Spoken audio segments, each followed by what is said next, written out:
السلام عليكم. من أهم مسببات السعادة هو الأكل، وخصوصا لما نعمل أكلة حلوة قوي وعلى قد إيدينا جدا، اقتصادية يعني، وبطريقة أمهاتنا بتاع زمان اللي الطعم بتاعها لا يعلى عليه. وعشان نعملها بقى هجيب حلة وفيها 4 معالق زيت كبار، ويستحسن يكون زيت زيتون، وأحط عليهم بصلاية كبيرة كده مفرومة ناعم. أنا مش هخليها تاخد لون خالص، يا دوب تدبل بس. واحط عليها بقى معلقه كبيره من صلصه الطماطم، للاسف دي الصلصه جاهزه اللي انا كنت مخزناها في الفريزر خلصت. وبعد كده احط عليها معلقه من السكر عشان تعادل الحموضه اللي موجوده في الصلصه، واقعد اقلب فيها كده حوالي دقيقه واحده بس عشان اطلع الماده الحافظه اللي فيها. واكون مجهزه بقى كيلو الا ربع من الطماطم، ضرباه كويس قوي في الخلاط، ولازم اصفيه بالمنظر ده. انا دايما لازم اعمل الحركه دي، ما بحبش البذر والقشر خالص زي اهلنا بتوع زمان يعني. واول ما تغلي بالمنظر ده لازم اهدي عليها النار واسيبها بقى لحد ما تتسبك يعني يبقى شكلها ايه زي ما انتوا شايفين كده، تحسوا ان الكميه قلت قوي وكمان لونها غمق، بس اوعى تتحرق. بعد كده بقى احط عليها نص معلقه من الفلفل الاسود، ربع معلقه من الكمون، معلقه من الكزبره، ربع معلقه من الشطه، ومعلقه من الملح. وحلوه قوي كميه التوابل دي، ما تزودوش عنها بجد، هتدي طعم حلو جدا.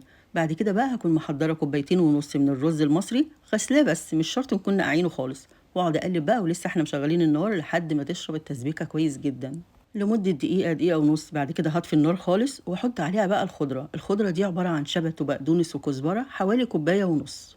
واللي حابب يزود الخضرة عن كده براحته خالص. طبعا الخضرة دي انا غسلاها كويس قوي تحت المية الجارية، وكمان مقطعاها رفيع جدا. بعد بقى ما قلبت كويس قوي ومن حرارة الرز والتسبيكة هبطت شوية، هنقلها بقى في طبق.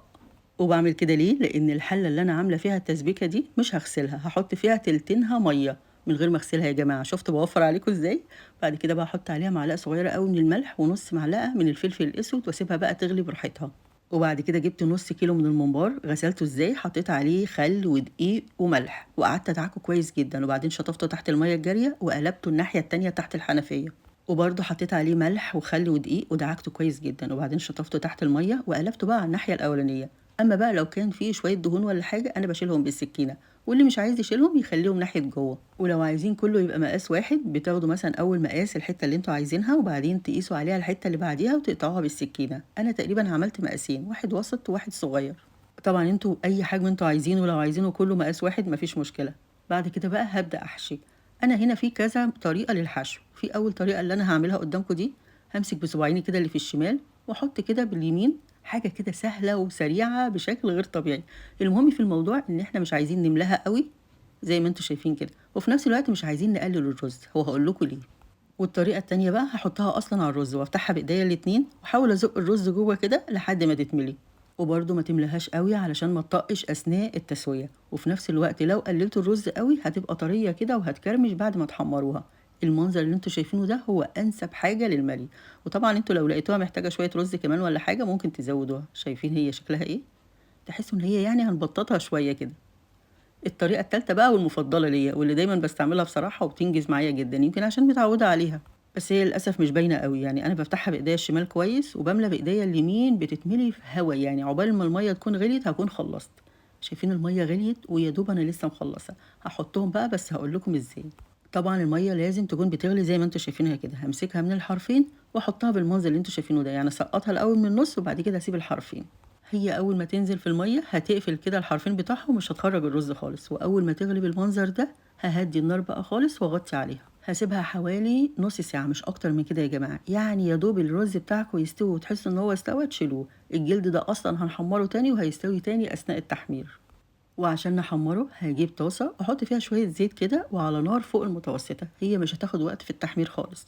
بس في شوية ملاحظات كده يا ريت تراعوها كويس قوي، يعني لازم تصفوها من الشوربة كويس جدا، لان هي ممكن تنزل في الزيت ولسه فيها بواقي الشوربة فتفرقع في الزيت. وحاجة تانية، لو مش هتحمروها على طول برضو لازم تشيلوها في مصفى تتصفى، علشان خاطر ما ينفعش تسيبوها في الشوربة بتاعتها ابدا. شايفين الجمال؟ يا نهار ابيض على الحلاوة. بجد شوية ممبار ما يستاهلوش الا بقكم، قد ايه حلوين ومقرمشين وطعمهم يجنن. سواء بقى بتحبوها ني في ني او تحبوها متسبكه او نص تسبيكه زي اللي انا عملتها النهارده دي، كل حاجه بصراحه في الممبار بتنفع وبتبقى زي الفل. وكل مره هنعمل طريقه مختلفه لحد ما توصلوا للطريقه اللي هي تعجبكم 100%. بس دي الصراحه طريقتي المفضله، عملتها كمان جنب الكفته الاقتصاديه التحفه اللي انتوا شايفينها قدامكم دي. هنزلها لكم في الفيديو الجاي ان شاء الله، استنوها بس، حاجه كده قنبله يعني زي ما بيقولوا، حاجه كده تحفه بجد. يعني الطبق ده لما تيجوا تجيبوه من بره شوفوا بقى بقد ايه. اللي نشتريه من بره قال هو في احلى من كده. يا ريت بقى بعد اذنكم تشيروا الوصفه دي لكل حبايبكم، مش هيوصل الفيديو بتاعي لأكبر عدد ممكن إلا بالشير يا جماعة، يا ريت بعد إذنكم يعني، ده لو بتحبوني. وبعدين ما تنسوش اللايك، واللي أهم من كل ده بقى إن أنتم تصلوا على النبي عليه الصلاة والسلام في التعليقات، وكلنا نفكر بعض عشان ناخد أكبر حسنات ممكنة. وألف هنا وشفا، والسلام عليكم.